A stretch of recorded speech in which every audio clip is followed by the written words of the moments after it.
Hey team, it's Ripper here. Hope you guys are doing great. Got a great video of the review for, as the title of the video is, called the Kearsarge, or what I like to call is the Tana, which is a combination of the Midway plus the Montana, if you want to see it. And the build is on the screen. You notice it is a secondary focus because why? One, it's my Halsey Commander, and I keep it as a secondary build for all my premium American battleships, as well as it's just fun. So this is what we're all about, right? Hey guys, you like having fun? Like, subscribe, hit the bell button. Hey, we're on our way to 300 subscribers. I appreciate all the support for those that have been working with us so far, building the channel up, as well as having fun and building the community. So let's get to it. The Kearsarge or Tana. The Tana, ooh, bam, look at that. We already got skip bombers hitting us already, taking at least about, ooh, man, just right below 20,000 damage there. That was pretty insane. Shooting at the Iowa here. What is the Kearsarge? Is the brand new American premium hybrid ship.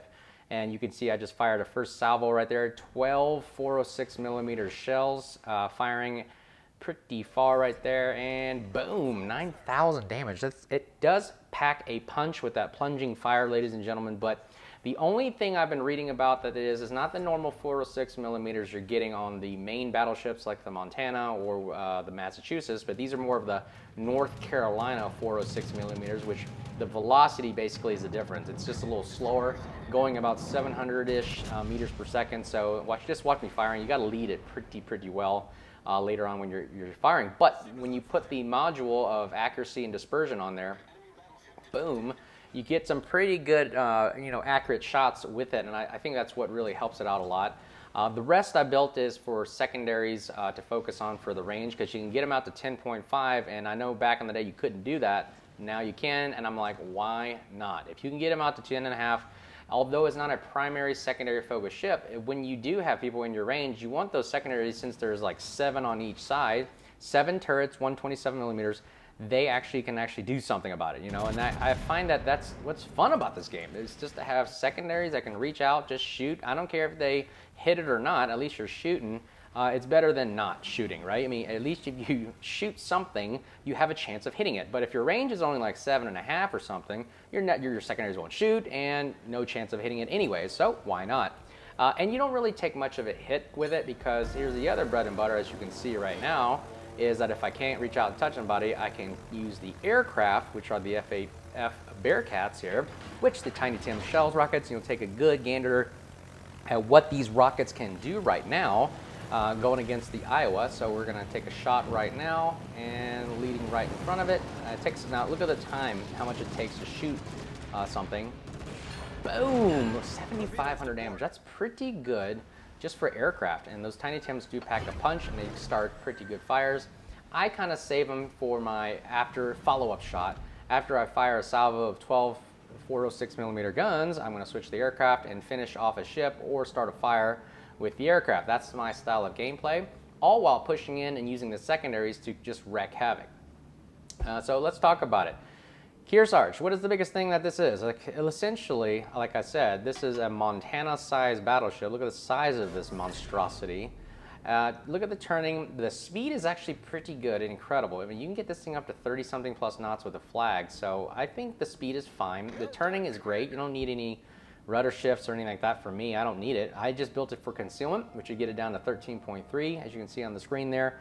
As well as it's more or less like a Montana, at the fact that they have this big refrigerator looking thing on the middle section of the boat. And that is what's also the other nicety about these hybrid ships, is you have aircraft which are reloading about a minute and a half, I think about. See, aircraft are already reloaded right now, ready to go. And just took another shot at the Iowa, and we're going to push back in. So again, those planes are awesome for follow-up shots, for spotting, and you're going to see what you could do possibly with these aircraft. I mean, it differs on your style of gameplay. Me, I like brawling. I like going in, providing something to shoot at, as well as a support vessel. And, like I said, these scout planes, or I'm sorry, these Bearcats on the Kearsarge here allow you to not only spot aircraft, but also spot destroyers, or even take shots at them. So the only thing that's hard about the aircraft, you'll see later, is just really the aiming. I'm still trying to get used to it. I'm not really a CV player anymore. I used to be, but when they did the rework for rocket attacks, it's become way harder. So right now I'm kind of useless. As you notice, I launched the aircraft because I'm going to drive the Kearsarge in towards the battlefield, but I can't really do much. And I'm noticing the Iowa is almost dead. And that's what these planes come in handy as for follow-up punch shots. So these are really, really awesome. Now watch this right here. I'll just aim right in front of the bow, and I'm just going to aim at the bow and shoot it because he's going to basically drive right into it. And, ooh, he's down to 7,000, just perfect enough for the Tiny Tims, and boom, whammy kablammy, taken out of the gammy. I was down. First kill for us of the game, and we are rocking it now. Here we go, Palmer. Look, I love this ship because it's a multitasking ship. As soon as you get your planes back, boom, switching to guns, firing a good salvo on the Palmer, and we are just constantly a damage output machine. It's just constantly firing 8,600 damage right there. Pretty awesome. You notice the shells were a little bit in the back end of the Palmer because, again, they're very, very slow. I need to get used to leading this a little bit more, especially on fast-moving ships. So 10.5 kilometer secondaries, really awesome. Not as accurate as Ohio's and the Massachusetts and the Georgias, but hey, you know what? We're shooting 7 of them on each side, which is 14 guns per side, which is awesome.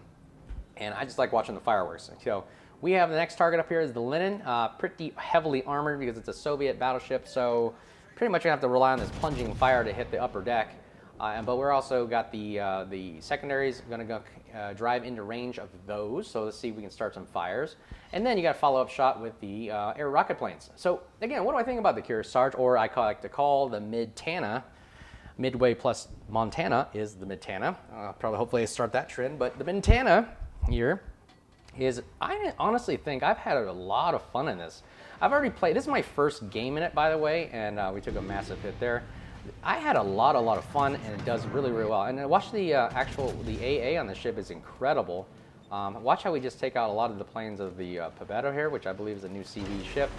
Boom, 32,000 damage on the Citadel shot right there. Look at that, ladies and gentlemen. This thing does pack a punch if you can get the shells on target, which if you do it in the Mod 6, use the dispersion plotting room, I believe, upgrade. That is awesome for that reason. And you notice, look, we're brawling. We're going in and brawling right now, ladies and gentlemen. I mean, literally, I'm going to wait till he fires, and so I'm not going to show broadside. Since I know he fired, now I do full left turn, and I'm just going to try to turn this ship all the way around. I know he won't get my broadside because he's already fired. He's got about a 30-second reload. Let's launch the aircraft right here. That's why, again, I love these follow-up punches right here. These planes don't really have any fighters or anything like that, so just don't bet on that. And I kind of missed this shot because I think I launched too late. And you notice right there, hopefully let's see if we get anything. Boom, we totally wanked and shanked that one, we missed. But look, the secondaries are firing like crazy. I love World of Warships for this reason. Boom, we take another pretty crazy hit right there, and we'll get the last shots. Ooh, dodges the torpedoes as well. Took out his front gun, and look, we're just basically angling away, even though we have a big ship for him to shoot at. As long as we keep angling, just keep the secondaries firing. I want to start as many fires as I can, keep the pressure coming on, and he's kind of busy right now with all the other ships. So honestly, the Kearsarge is really good when you're working in tandem with at least one other ship, because this thing does absorb damage like a sponge. You notice, look, my health has been melting away the whole time, so not a very good brawling ship by yourself, but if other people are distracted, dude, this thing is awesome. So here's the last shot right there. Boom, whammy kablammy. Lenin goes down. Even though he's a tier 8, we're tier 9. This is really fun. And the other thing I like about tier 9 battleships and cruisers is the fact that you're matchmaking most of the time top tier against 7 and 8. It's a pretty good thing, but I think the Kearsarge can hold itself in its own in tier 10 battles as well. So, but the majority of the time I've noticed when I play tier 9, you can really get a lot of the good matchmaking for the style of gameplay against tier 7 and tier 8 ships. So majority of the time I've noticed I haven't been outmatched against tier 10, and this is actually fun going up against tier 7 and 8. It's kind of like seal clubbing if you want to call it that, but this ship is so much fun. The heals are okay, they're decent, and you notice it's kept me alive this long in the game. And you notice the style of gameplay I've played with this one is I haven't really pushed into brawling too much or contended any kind of, if this was a cap game, I don't think it can really hold caps that well, but it's more of a standoffish ship where you're sitting kind of mid-range, launching shells, getting secondaries to fire, as well as having the airplanes go out and spot and provide some fire support for either spotting DDs, or you could shoot follow-up shots on cruisers, which Tiny Tims for these aircraft do really well at, or doing follow-up shots on the destroyer, the battleship as well. And actually, you're going to kind of notice up and coming here, there's I believe a submarine in our cap, and I took a wild guess, and I'm like, you know what, I'm going to try out these guns on a submarine, and lo and behold, watch this shot. These shells are really slow, but you know what? Take a shot at everything. I mean, you miss 100% of shots you don't take. And look at this right here. Let's take the chance. Boom! Whammy kablammy. Taking out a sub from about 18 kilometers away. Awesome, awesome shot. I even got a well done from my player, my friendly player there. Pretty awesome. And those airplanes actually took a lot of our health down. Thank goodness we saved our damage con for that. And now we are literally holding this ship together with duct tape and glue, ladies and gentlemen, and bubble gum. And that's the Kearsarge in a nutshell, ladies and gentlemen. Let me know what your thoughts on it in the comments below. But it's a really great versatile ship for many types of gameplay styles. Again, you don't have to build it to the secondary. I heard one other review say, don't build it for secondaries, it won't work, blah, blah, blah. You know what? Hey, this is a game. It's fun. Try out different things. I'm tired of, just doing the standard battleship or survivability build. No, build secondaries. Have fun. Build crazy reload buffs builds. I mean, do what you got to do to make this game fun. That's the whole point of it. And here's a good shot against the Palmer right here. We'll aim at his nose. And just got to get used to the timing on these things. I'm pretty much trying to aim at the superstructure and... boom! 8,100 damage. So you're going to probably get about 8,000 to 9,000 damage on these Tiny Tim rockets. So kind of understand what you're getting for what you're using right there. I'm almost dead. One little bullet, stray bullet hitting us will basically put us at the bottom of the abyss here. So we're going to use this island to our advantage. A great tactic right here because he's got nobody spotting for him. Our concealment's at 13 kilometers. Pretty good. I took a free shot right there using the island as a shield, and we didn't really wank it there. But using the island right here, keeping us in between the Palmer and, using the island to get us a cover between the Palmer and us so that we don't take a shot and we survive the rest of the match. So that's my thought on it. Would I get this ship? It's about 77 bucks in the premium shop or 19,000 something doubloons. Would I get this ship? Absolutely. I think this is one of the greatest ships that they've released for Tier 9. I absolutely like it. It's a great ship for not only different types of gameplay, but it's just fun. So would I recommend this ship? Absolutely. If you got the time, the money, the balloons, I would recommend it and put my stamp of it on approval. It's really, really fun, and that's the point of the game. So, hey guys, hope you guys liked the video. Like, subscribe, hit the bell button to help us get to 300 subscribers. Hope you enjoyed the review, and until next time, we'll talk to you guys soon. Travel safe. Cheers.